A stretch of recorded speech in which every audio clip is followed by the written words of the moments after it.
Welcome to the Pro Talk Podcast. This is season 1 where home service entrepreneurs tell their stories and share advice for winning in their communities. This podcast is brought to you by House Call Pro, software that tens of thousands of home service professionals use daily in over a dozen industries, including HVAC, plumbing, and electrical. The app is easy to use and helps you and your employees deliver a 5-star experience to your customers every time. To learn more, go to housecallpro.com/podcast. In today's episode, we talked to Irum Jones, owner of Electrician on Call. She offers up what kind of mindset it takes to build and run $1 million business. Check out other episodes of the Pro Talk podcast on iTunes or YouTube. You know your numbers, and you've experienced and tried different things, and so you have a long history of how you've gotten to the place that you are. What would you say has attributed to the success of your company today? The network. It's got to be the networking that you do. I don't know. He's all over the place. I am all over the place. But you know what? I really, really have to credit my husband. I really do, because he co-signs off of my craziness, right? So like if I get an idea over to him, he doesn't tell me no. But if he has to say no, he's the only honest person to say no. And so some of the things that happen with small businesses is we line ourselves up, we start getting successful, and then we get all these yes people that come by and think everything you're doing is great, and you have no one that is telling you the truth. And then the one person that comes in tells you something you don't want to hear, then you kind of, throw them off to a corner instead of just, having that open mindset. And so my husband and I made this deal a very, very long time ago, just as partners, relationship. And, he's my husband, work with him day in, day out, is that he's always knowing that we always come from the best place. It is our best intention, even if it's going to hurt our feelings of what's being said. It is the truth. That's the perception that's going on. What is best for the family? What's the best for the company? And that's how we roll everything together. So I would say I have a wonderful boss. We're established in a way that we have a board. So we don't work in silos and stuff like that. We're always on the same page. And if we're not, we bring in a trusted advisor, which I'm going to give a little tidbit here, is if you don't have a trusted advisor, which we call your A team, which is either an attorney, an accountant, or an advisor, which can be someone who has already proven in any industry, but just the aspect of they ran a profitable business, right? Can be a retired person, whatever, right? The proof that they run a successful business in terms of profitability and stability, longevity, whatever, you have to have access to those people at any given time. And you need to let them know, look, you are my trusted advisor. I may call you at any given time. Is that okay? And 9 out of 10 times, they're going to be like, of course, I'd love to. And they wouldn't even charge you for it. Now, granted, you need a business coach too, when you're going through stuff like that. But you always need, and that's why we call it your A team. They all start with the letter A, and you guys get it. Okay. Yeah. So anyways, we agreed to that process. None of us brought our egos to it to go, well, I knew this. And he went to Purdue, university, played basketball, all that other stuff. So he never came to me with this mentality of, I went to this school, or I have this training, or none of those egos got in the way. When I was, very earlier on in Electrician on Call, when I would talk to some women, this is 18 years ago, they would go, man, Irum, I love that idea. I'm going to try to do it, but I'm not going to bring it up. It's going to get the owner angry. Wow. And I'm like, what? It's working here. Like use this. Nope, not going to say it. That's not my place. My job was to make sure the curtains and the interior of the office was going to look good. And you're like, so we were doing self-sabotage, right? Like that person in that role didn't feel confident enough. So I would always look at that situation and go, oh my gosh, thank my lucky stars that I don't have that issue going on. I have someone so supportive that out of a leap of faith or the love he has for his wife, he's just like, yes, let's try that. Makes sense. But my duty to him and to our family business was, I'm always going to give you a rationale. I'm always going to tell you why. And I don't fall in love with my own ideas. I do sometimes, but you can still go, Irum, that sucks. I don't like that idea. And I'll go, okay, But that's because you're my trusted advisor, right? You got the best intention for me. I got you. But as my trusted advisor, you still owe me a rationale because I want to learn. And that's the other thing, continuous, learning on it. Why am I going to have advisors and all this other stuff for a business coach? Well, whatever, and not listen to them. That's what you're there for. And I think a lot of times people, get to, when they line up their goals, right? We shouldn't just have one goal. We should always be thinking 12, 15 steps forward. And if you're not, you should. Like that, you should be strategic in that way when it comes to your business. But when your advisor or whomever has been there, done that, and is telling you that you're making a mistake and you're bringing your ego into the game, that's when things crumble. And so we never had that issue, because ego was never part of it. It was always knowing everyone was coming with the best intentions.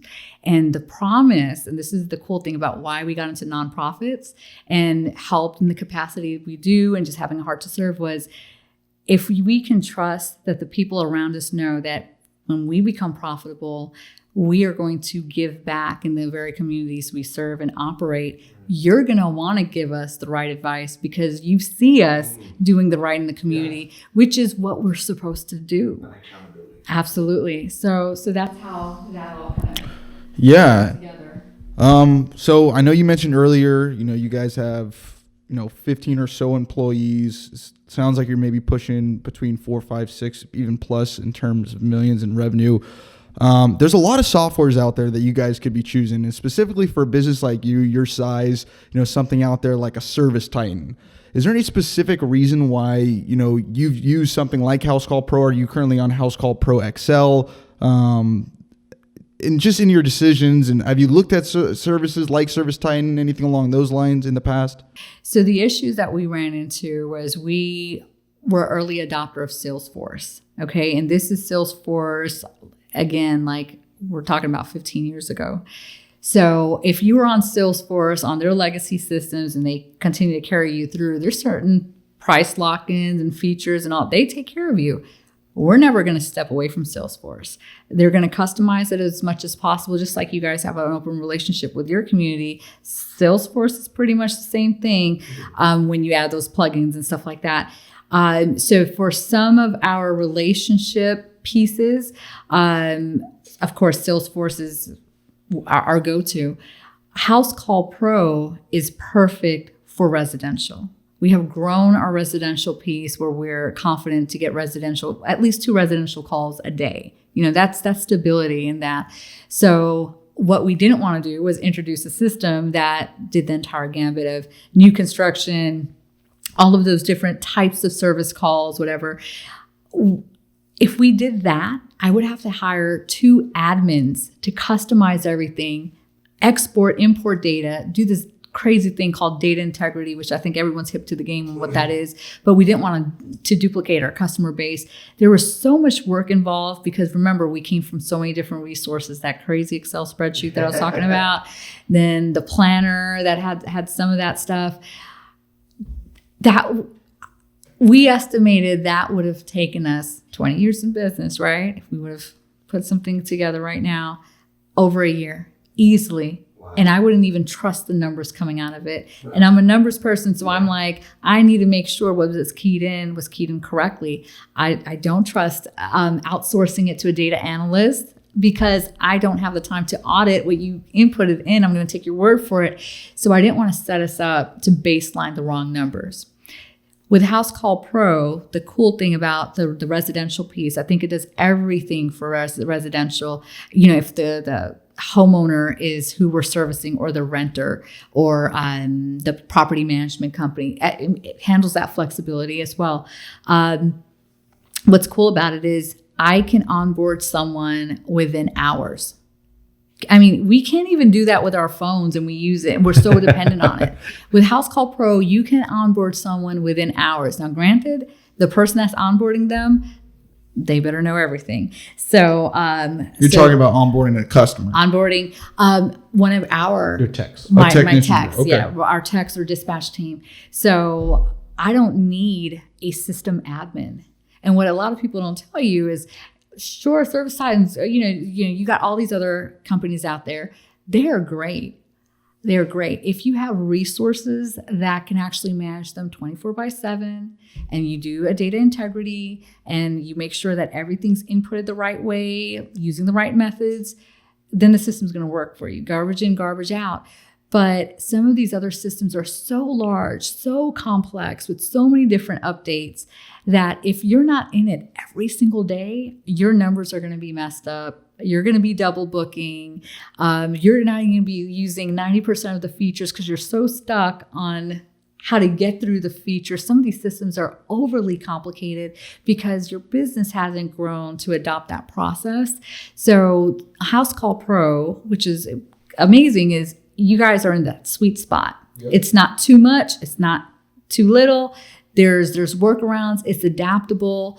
And even at your size of 15 plus employees, I mean, you feel like even stretching. If you had like 25, 30 employees, it'd be, similar?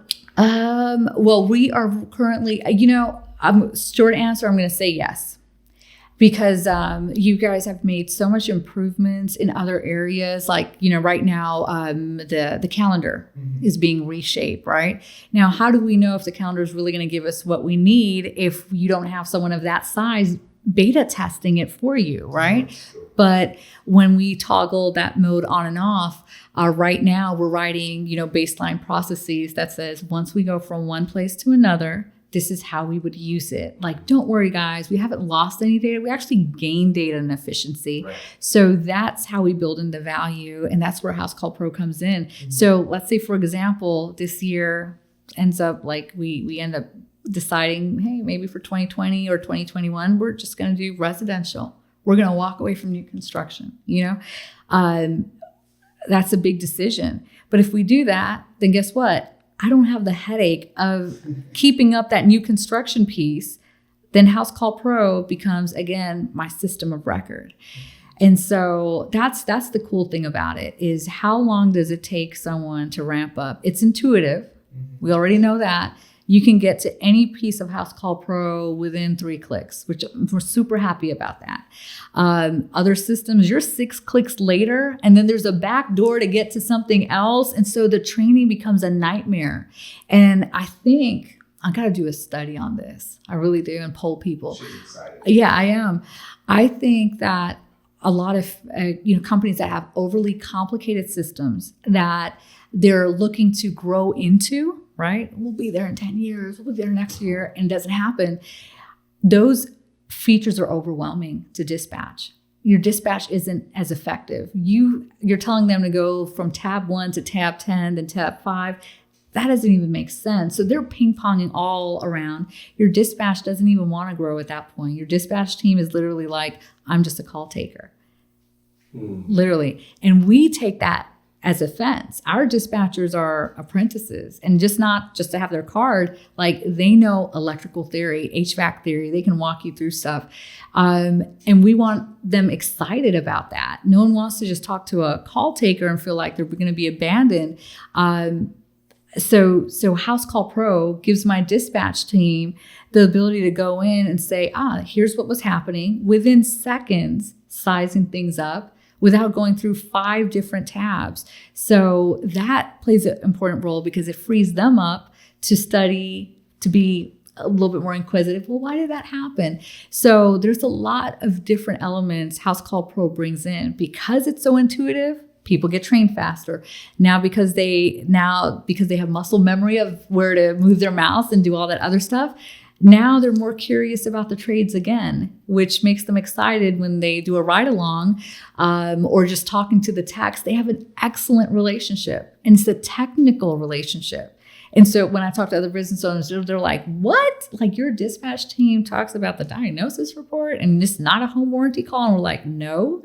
Like, they need to learn this. They need to know the signs because our dispatch team isn't busy ping-ponging through tabs and right, trying to learn software updates.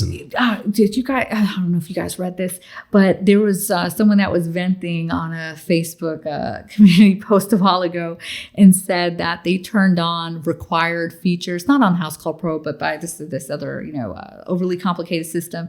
And so the issue that was going on was this: customers call in, they outsource their dispatch, and they have all this other stuff going on, and they want required fields.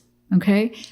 Well, one thing you know about dispatch is sometimes you get customers that say, I don't want to give you that information, right? Why do you need that information? Or send me something that says you're not going to sell my information. Hey, it's all good, whatever. So now the dispatch team was putting in TBD, then someone else was putting TBA, and then someone was putting in like an acronym. Just to fill in the box. Just to fill in the box. And so because it wouldn't submit, it kept sending out these errors.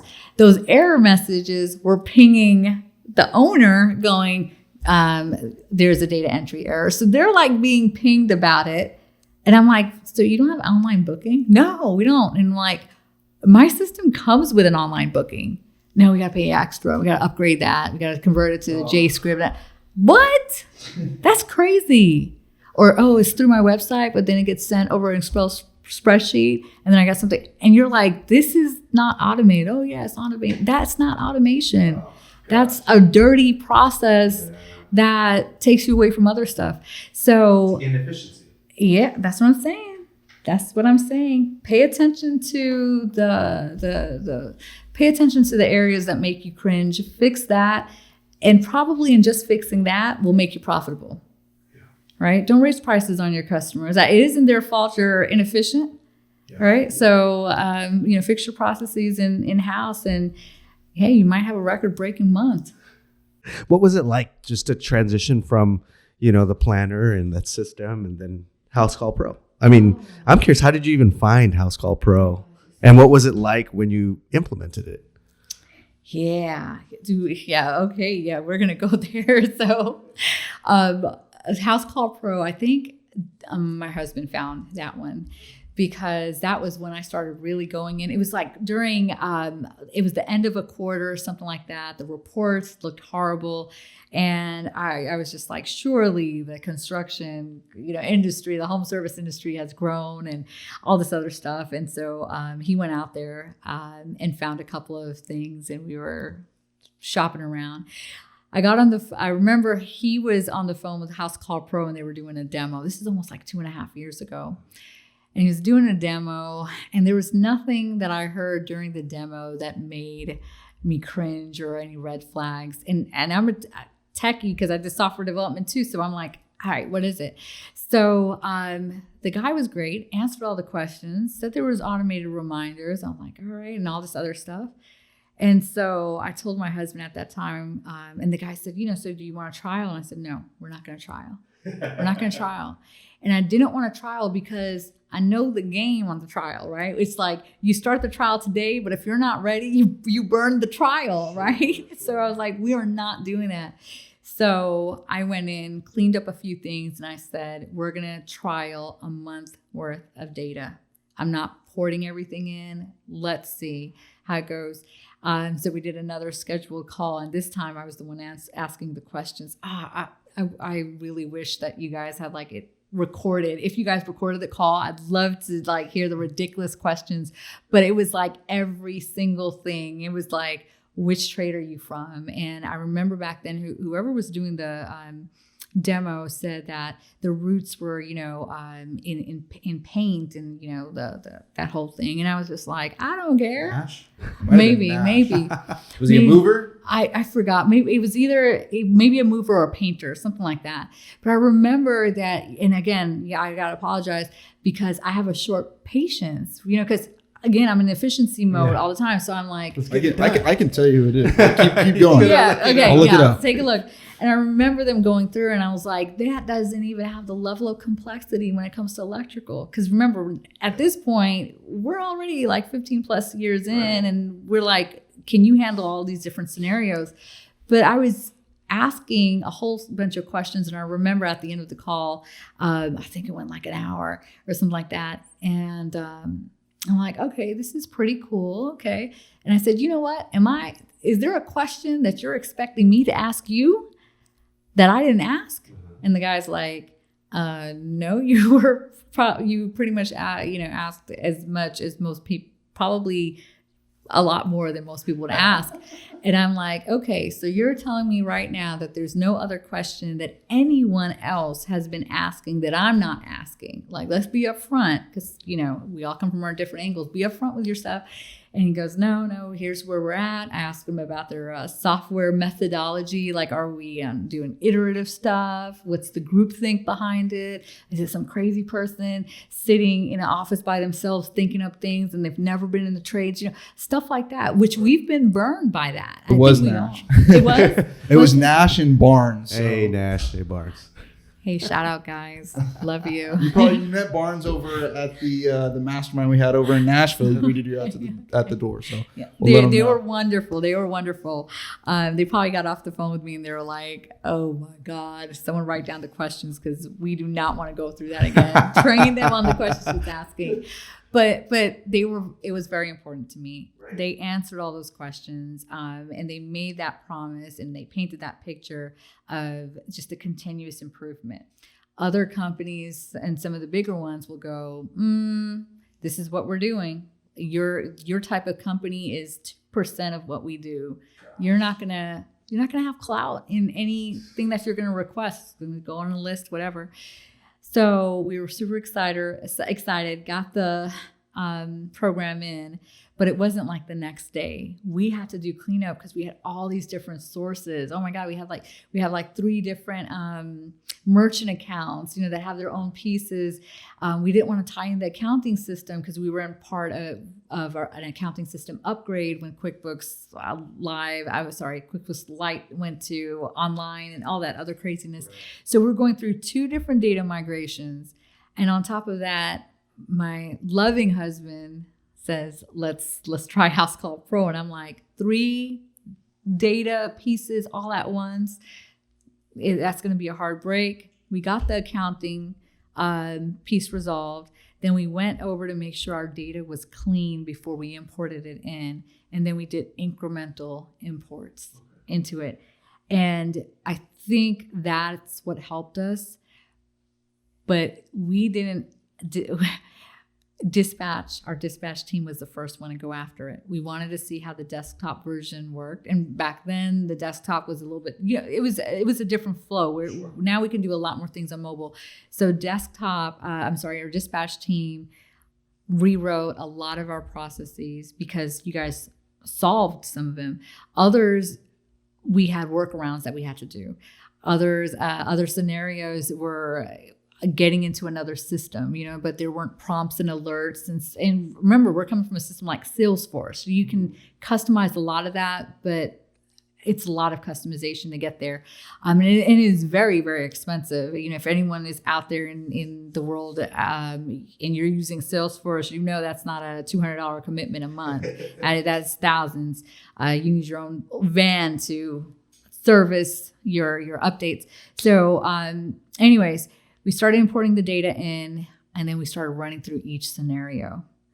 And we had to let the system bake in, right? No system is perfect. Your processes have to be perfect in order for your system to be perfect. We're at the point where we can say our processes match our system. We are good.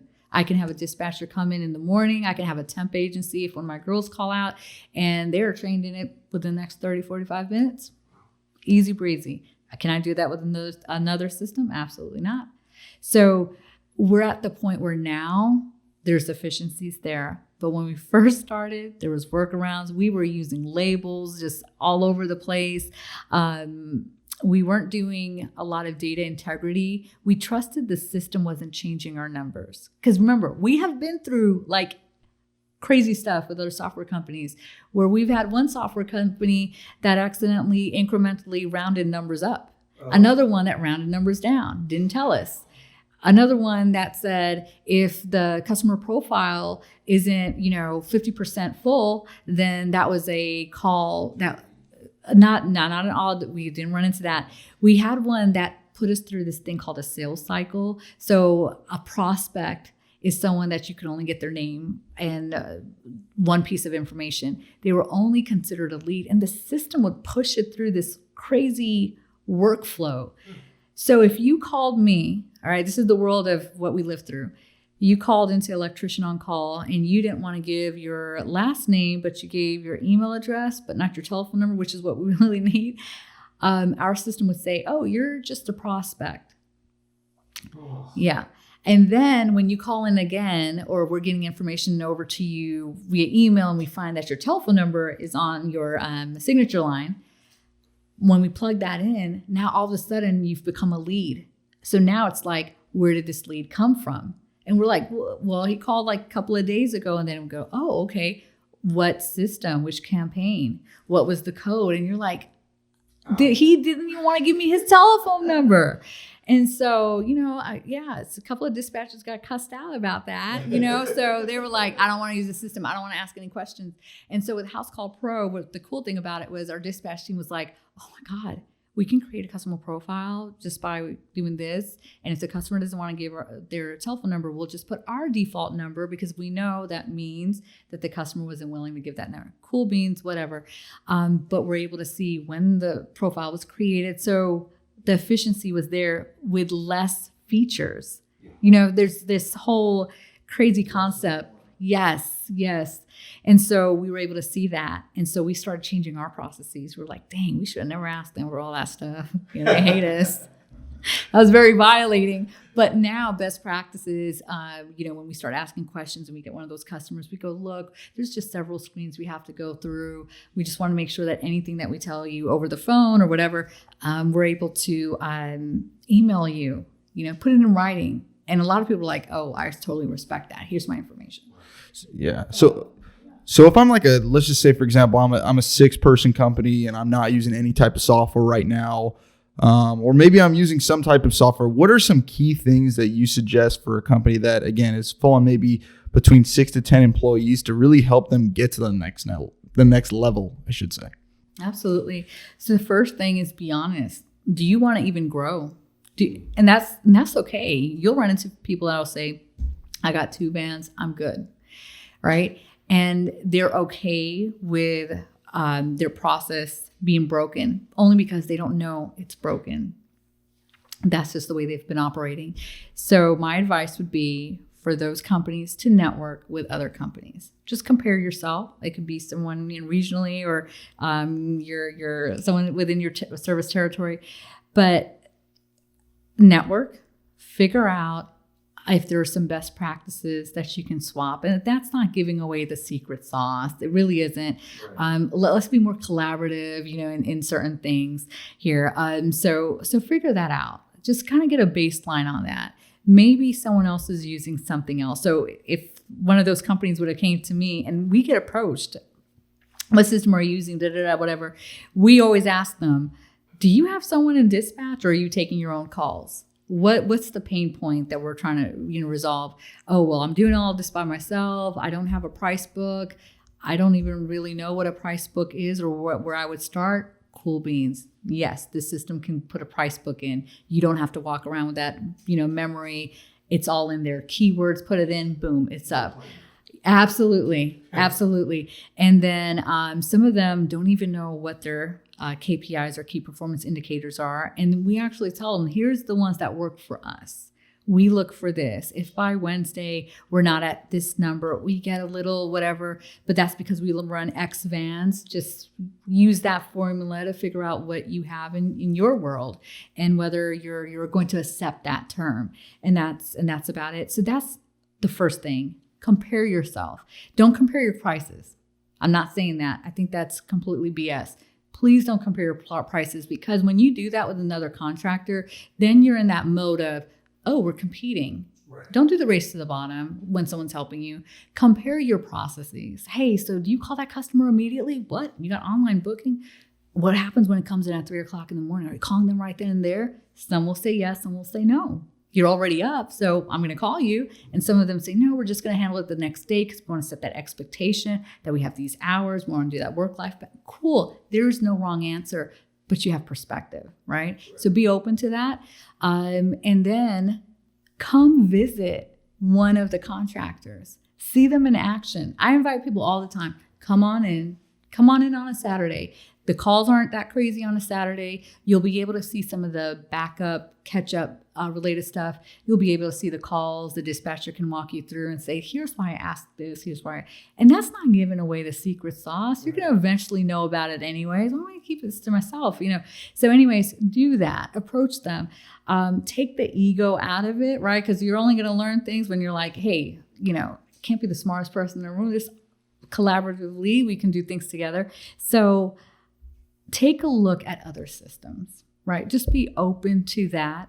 Don't trust everything you see and hear online, some of these Facebook groups and stuff like that, because some of these companies aren't being fully transparent on what they're doing. Some of these companies are a one man in a van and have positioned themselves as multi-unit vans, running a company like that, but they've been able to outsource their pieces because they're only doing commercial, right? But if you're in residential, you're not comparing apples to apples. Compare apples to apples. Ask those questions. Be open to send a scenario. See, there's nothing stopping. I always tell people this. If you don't trust what I'm saying, it's not going to hurt my feelings. Why don't you go to the software company, shoot them an email? We got social media. Just say, hey, so this is my problem. Do you think you can resolve this? So imagine if they would be that open with you. They're actually contacting you guys and like, can your system do this? And if it can, great. You demo it, right? If it can't, that then gives you an idea of a hole that you gotta, you seal up and fix because they came forward. Thanks for catching this episode of the Pro Talk podcast. Make sure to subscribe to get notified when future episodes come out. And if you're listening on an iPhone, please leave a quick review on the Apple Podcast app. Watching on YouTube, like, comment, and subscribe below.